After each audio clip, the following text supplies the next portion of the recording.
Sir ಈಗ total ನಮ್ಮದು 3.5 ಎಕರೆ ಜಮೀನಿದೆ. ನಾವು ಟೋಟಲ್ ಒಂದು ಹಸಿನಿಂದ 16 ಹಸು ದನ ಕಟ್ಟಿದ್ದೀನಿ. 8 ಲಕ್ಷ ಕೊಟ್ಟು ನಾವು ಹಸ್ಕೊಂಡು ದನಿನ ಮನೆ ಕಟ್ಟಿಸಿದ್ದೀವಿ. ಈಗ ದಿನಕ್ಕೆ ನಾನು 70 ಲೀಟ್ರು ಹಾಲು ಹಾಕ್ತೀನಿ. ನಾನು ಒಬ್ಬ 70 ಲೀಟ್ರ್ ಹಾಲು ಹಾಕ್ತೀನಿ. 4 ಹಸುಗಳು ಫಲ ಇರೋದ್ರಿಂದ ಟೋಟಲ್ ತಿಂಗಳಿಗೆ ಇಲ್ಲ ಅಂದ್ರೂ ಒಂದು ಪೇಮೆಂಟ್ಗೆ ಸರ್ 32,000 ರಿಂದ 35,000 ಪೇಮೆಂಟ್ ಇದೆ. 15 ದಿವಸಕ್ಕೆ ಒಂದ್ಸತಿ ಬೆಂಗಳೂರು ಹಾಲು ಒಕ್ಕೂಟದಿಂದ ನಮ್ಮ ಡೈರಿಗೆ ದುಡ್ಡು ಬರ್ತದೆ. ಅದು ನಾವು ರೈತರಿಗೆ ಬಟ್ಟೊಡೆತನ ಮಾಡ್ತೀವಿ. ಯಾಕಂದ್ರೆ ನಾನೊಬ್ಬ ಆ ಬನಗಿರಿ ಹಾಲು ಉತ್ಪಾದಕರ ಸಹಕಾರ ಸಂಘದ ಕಾರ್ಯದರ್ಶಿ. ಇದೇ ಬೆಂಗಳೂರು ಡೈರಿಗೆ ಅಧ್ಯಕ್ಷರಾಗಿರುವಂತಹ ನಮ್ಮ DK ಸುರೇಶ್ ಸರ್ ಅಧ್ಯಕ್ಷರಾಗಿದ್ದಾರೆ. ಈಗ ಅವ್ರು ಏನು ಹೇಳ್ತಾರೆ, ಅತಿ ಹೆಚ್ಚು ಹಾಲನ್ನ ನೀವು ಡೈರಿಗೆ ಸರಬರಾಜು ಮಾಡೋಕ್ಕೆ ಅವ್ರಿಗೆ ರೈತರಿಗೆ ಜಾಸ್ತಿ ಉತ್ಸಾಹತೆ ಕೊಡಿ ಅಂತ ಹೇಳ್ತಾ ಇದ್ದಾರೆ. ಇಲ್ಲಿ ಪ್ರೋತ್ಸಾಹ ಕೊಡಕ್ಕೆ ಹೋದರೆ ಇಲ್ಲಿ ಟೋಟಲ್ 26 ಗ್ರಾಮಗಳಿಂದ 6 ಲಕ್ಷ ಲೀಟ್ರ್ ಹಾಲು ತಿಂಗಳಿಗೆ ಉತ್ಪಾದನೆ ಆಯ್ತದೆ. ಅಂದರೆ ಈಗ ನಮ್ಮದೊಂದು ಡೈರಿಲೇ 1 ವರ್ಷಕ್ಕೆ 1,10,00,000 ರೈತರ ಖಾತೆಗೆ ಹಣ ಜಮಾ ಆಗುತ್ತೆ. ತಿಂಗಳಿಗೆ 2 ಬಾರಿ ರೈತರ ಖಾತೆಗೆ.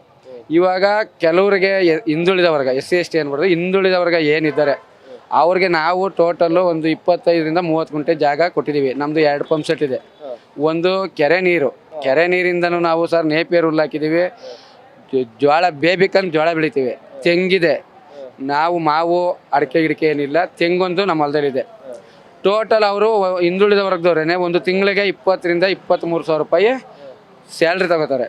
ಅವ್ರ ಮಕ್ಕಳು ಓದಿಸುತ್ತವಿಂದ ಮನೆ ಸಂಸಾರ ತಂದು ಅವ್ರ ಯಜಮಾನ ಗಾರೆ ಕೆಲಸ ಮಾಡಿಕೊಂಡು ಸಂಪಾದನೆ ಮಾಡ್ಕೋತಾರೆ. ಅವ್ರ ಹೆಂಡತಿ ಹಾಲು ಹಾಕ್ಕೊಂಡು ತಿಂಗಳಿಗೆ 23,000 ರೂಪಾಯಿ ತಗೋತಾರೆ.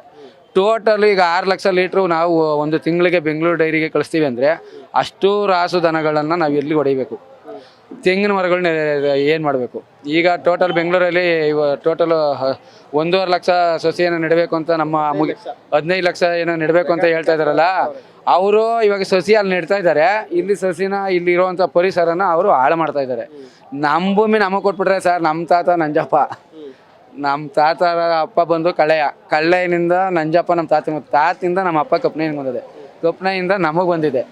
ಈಗ 3.5 ಎಕರೆ ಜಮೀನು ಅಂದರೆ ಸರ್ ಕಳ್ಕೊಳ್ಳೋ ಅಂಥ ಪರಿಸ್ಥಿತಿಯಲ್ಲಿ ತಿಂಗಳಿಗೆ ನಾವು 70,000 ರೂಪಾಯಿ ಇಲ್ಲಿ ನೋಡ್ತಾ ಇದೀವಲ್ಲ ಸರ್.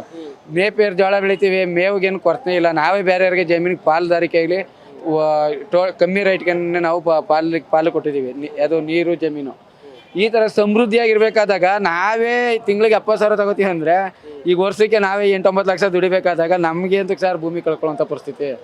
ಯಾಕೆಂದರೆ ಈಗ ಮುಂದಾಗಿ ಬಂದಿರೋ ತೋರಿಸಿರೋನೆ ಒಂದು ತಿಂಗಳಿಗೆ ಎಷ್ಟು ಹಾಲು ಇದೆ ಅಂತ ಅಂದ್ಬಿಟ್ಟು 700 ಲೀಟ್ರು ದಿನ ನಾವು ಬೆಂಗಳೂರಿಗೆ ಡೈರಿಗೆ, ಅದು ಒಂದು 50 ಜನದಿಂದ ನಾವು 700 ಲೀಟ್ರ್ ಹಾಲು ಒಂದು ದಿವಸಕ್ಕೆ ಬೆಳಗ್ಗೆ ಸಾಯಂಕಾಲದಿಂದ ಸೇರಿ ತಿಂಗಳಿಗೆ 8-8.5 ಲಕ್ಷ ನಮ್ಮ ಡೈರಿಗೆ ಬೆಂಗಳೂರು ಹಾಲು ಒಕ್ಕೂಟದಿಂದ ಅಮೌಂಟ್ ಬರುತ್ತೆ ಸರ್. ನಾವು ಅದು ರೈತರ ಖಾತೆಗೆ 15 ದಿವಸಕ್ಕೆ ಒಂದ್ಸತಿ ಅಂತ ತಿಂಗಳಿಗೆ 2 ಸತಿ ನಾವು ವೇತನನ ಅಕೌಂಟ್ಗೆ ಜಮಾ ಮಾಡ್ತೀವಿ. ಆದರೆ ಅದು ಬಿಟ್ಟು ಒಂದು ತಿಂಗಳಿಗೆ ಪ್ರೋತ್ಸಾಹಧನ ಅಂತ ಹೇಳಿ 5 ರೂಪಾಯಿ ಏನು ಪ್ರೋತ್ಸಾಹಧನ ಯಡಿಯೂರಪ್ಪನ ಕಾಲದಿಂದ ಬಂದಿದೆ ನೋಡಿ. ಆ ಪ್ರೋತ್ಸಾಹಧನ ಒಂದು ವರ್ಷಕ್ಕೆ ಒಂದು ತಿಂಗಳಿಗೆ 1 ಲಕ್ಷ ಅಂದರೆ ಒಂದು ವರ್ಷಕ್ಕೆ ಅದು 12 ಲಕ್ಷ ರೈತರ ಖಾತೆಗೆ ಜಮಾ ಆಯ್ತದೆ.